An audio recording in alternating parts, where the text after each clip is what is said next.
전자발찌를 끊고 여성 2명을 살해한 혐의로 구속된 강 씨가 첫 범행 전 철물점에서 절단기를 산 것으로 확인됐습니다.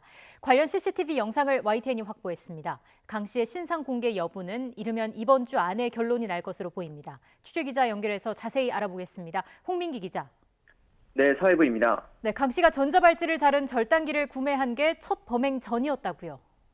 네, 그렇습니다. 먼저 YTN이 확보한 CCTV 화면을 보면서 말씀드리겠습니다. 지난 26일 오후 3시 50분쯤 서울 송파구 오금동에서 찍힌 영상인데요.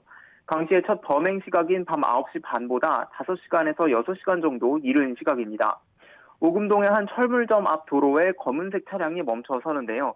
잠시 뒤 한 남성이 운전석에서 내리더니 철물점 안으로 들어갑니다. 3분쯤 지나 다시 나온 남성, 손에 무언가를 들고 다시 차에 탄 뒤 떠납니다. 살인 등 혐의로 구속된 피의자 강모 씨가 이 철물점에서 전자발찌를 끊을 공업용 절단기를 사는 모습입니다. 첫 범행 전 이미 전자발찌를 끊을 계획을 한 것으로 볼 수 있는데 경찰은 이를 토대로 강 씨가 계획범죄를 벌였는지 추궁하고 있습니다. 이 밖에 강 씨의 범행 동기와 범행 전후 행적도 주요 수사 대상인데요. 경찰은 이를 확인하기 위해 주변 인물과 CCTV 분석 등을 통해 구체적인 증거를 모으고 있습니다. 강 씨의 범행 전후 행적도 속속 드러나고 있는데요. 발찌를 끊은 뒤 타고 도망친 렌터카는 지인을 통해 지난달 25일부터 빌려서 타고 있었는데 경찰은 범행을 위해서 미리 빌린 것인지 조사 중입니다.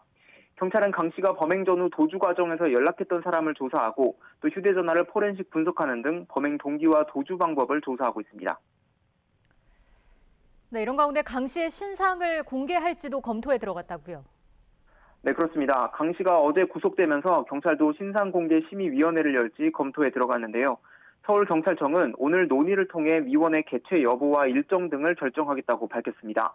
특정 강력범죄법에 따르면 심의위원회가 구성되기 위해선 몇 가지 조건이 필요한데요. 범행이 잔인하고 중대한 피해가 발생했거나 또 혐의에 대한 충분한 증거가 있는지 등이 조건입니다.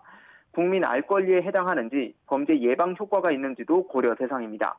심의위는 서울경찰청이 개최하고 경찰 내부위원 3명과 변호사, 정신과 의사 등 외부위원 4명이 참여합니다. 강 씨의 얼굴과 이름 등 구체적 신상을 공개할지는 이르면 이번 주 안에 결정될 것으로 보입니다. 지금까지 사회부에서 전해드렸습니다.